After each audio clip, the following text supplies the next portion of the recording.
નમસ્કાર મિત્રો, સ્ટોરી સાંભળવા આવ્યા છો? ચાલો સ્ટોરીની શરૂઆત કરી. હેલો, મોટો બોલું છું. બાને તારે ત્યાં આવવાની બહુ ઈચ્છા છે. કેટલાય દિવસથી રટ લીધી છે કે વચલાને ત્યાં પ્રસંગ હોય ને હું અહીં બેસી રહું, એ સારું નહીં. તે મનોજને સુરત બાજુ કામ છે, એની સાથે બાની પરમદીની ટિકિટ કઢાવી છે.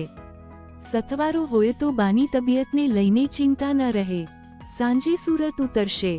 બસ સ્ટોપે ટાઈમસર પહોંચી જાજે.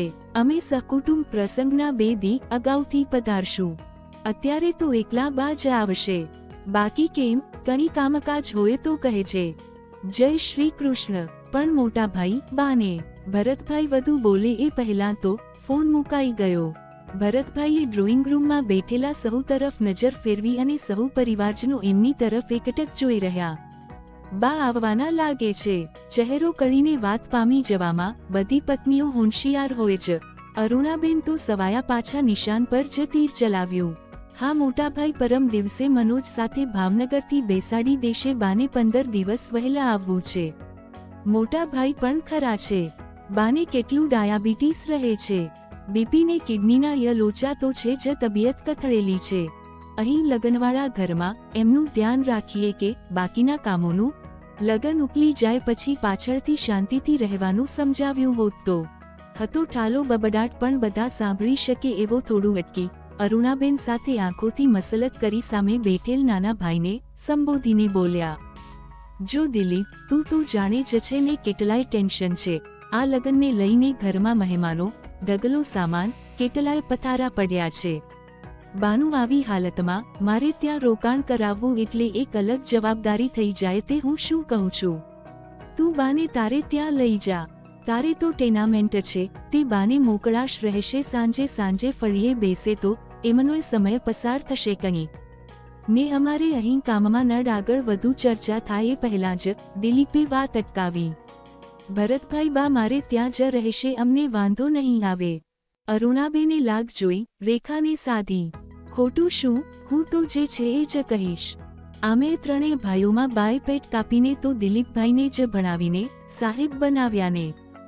તો તમારી તો વધુ ફરજ બને કરવું જ જોઈએ ને એટલું. અને રેખા બાને તારી સેવા વધુ ફાવશે. સારું જ છે ને, સાસુની સેવા કરવાનો ને આશીર્વાદનો મોકો મળશે. હું તો 1000 પસારા લઈને બેઠી છું. એટલે બા તરફ ધ્યાન આપવાનું હમણાં તો મારાથી નહીં બને. બાની તબિયતની ઉથલપાથલની તો આપણને ખબર જ છે.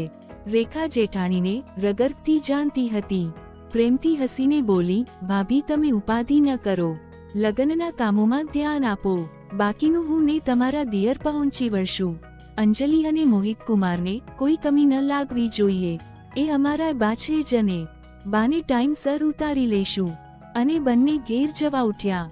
ભરતભાઈની દીકરી અંજલિના લગ્ન પ્રસંગને આડે માંડ 20 દિવસ હતા. બાની હાલત વિશે બધાને અંદાજ અને અશુભ અંદેશો હતા જ, પણ મોઢામોઢ અવળવાણી ઉચ્ચારીને કાળી જીભનું કોણ થાય. થવાકાળ થયું, પણ એવું જ દિલીપને ઘેર આવ્યાના ચોથા જ દિવસે બાએ વિદાય લીધી. લગ્નમાં મહાલવા આવવાવાળા મહેમાનો ધોળે કપડે મોઢે થાવા દિલીપને ત્યાં ધામા નાખવા આવી ગયા. બધો વ્યવહાર અને કામકાજ રેખાના ખભે આવી પડ્યા. વળી લીધેલા લગ્ન હવે મોકૂફ રખાય એમ પણ નહોતા. બધાના રસોઈ પાણી પોતાના ઘરમાં દેન પડેલું હોય. વિધિ પૂજા બધું રેખા અને દિવ્યા પર આવી પડ્યા. દિવ્યાને બોર્ડ પરીક્ષામાંથી ગાજતી હતી. એકવાર હળવેથી રેખાએ અરુણાબેનને પૂછીએ જોયું. ડોટ. અરુણાબેને ચોખ્ખું કહી દીધું, ના હો, મારે ત્યાંથી કોઈ નહીં આવે. અંજલિનો તો સવાલ જ નથી. ખોટું શું, એ શું કામ રોકકળ જોઈને અને ઢસરડા કરીને સાસરે જાય? અને હું તો મોટી કહેવાઉં. લોકો આવે જાય તો મારે એમની સાથે બેસવું તો પડે ને. દિવ્યા એ બહાને હાથવાટકો થતાં શીખી જાશે. હજુ 16ની છે ત્યાં જ રેખા જોતરાતી રહી અને અરુણાબેન બહાર બૈરાઓમાં જઈ બેસી રહ્યા. તે છેક ગીતાપાઠ પછી જમીને ગયા. વચ્ચે દિવ્યા એમને ત્યાં મોટા તપેલા લેવા ગયેલી. તે આવીને કહેવા લાગી, મા કાકીને ત્યાં તો 3 મહિના માટે રસોઈયો અને એક નોકર રાખ્યા છે. એકાદને અહીં મોકલી આપ્યા હોત તો. ત્યાં હોવાના મહેમાનો મોટા ભાગના તો અહીં છે અત્યારે. અરે ત્યાં તો જાણે કોઈને શોખ જ નથી. અંજલિ દીદીને કાકી કોઈ જવાબદારી લીધા વગર બહાર મોટા ભા બની બે ઘડી બધા વચ્ચે બેસે, ફૂલફટાક વાતો કરીને રવાના થઈ જાય. રેખા ધીરેથી દિવ્યાના ખભે હાથ મૂકીને બોલી, તારા કાકા કાકીએ સિફ્ટથી લગ્નટાણે આવવાનું વીગ નહીં નાખી દીધું. હવે એમને શું લેવા દેવા? તકલીફ તો આપણા જેવાઓને છે, જે જવાબદારીથી મૂલ્ય નથી ફેરવી શકતા અને નિષ્ઠાથી કરમ કરે છે. તારે બોર્ડ પરીક્ષાની તૈયારીમાં ભોગ આપવો જ પડ્યો ને નહીં તો બા તો બંનેના હતા ને પણ એટલે જ બા માટે તો જે કરીએ એ ઓછું એવું હું ને તારા પપ્પા માનીએ છીએ અને એ તો બધે એવું જ રહેવાનું બેટા. જે કરે એને છે, બાકી જે ઉલાળ કરે એને મજા જ હોવાની નકટા થઈને ના જ પાડી દે એવાને બીજું શું હોવાનું.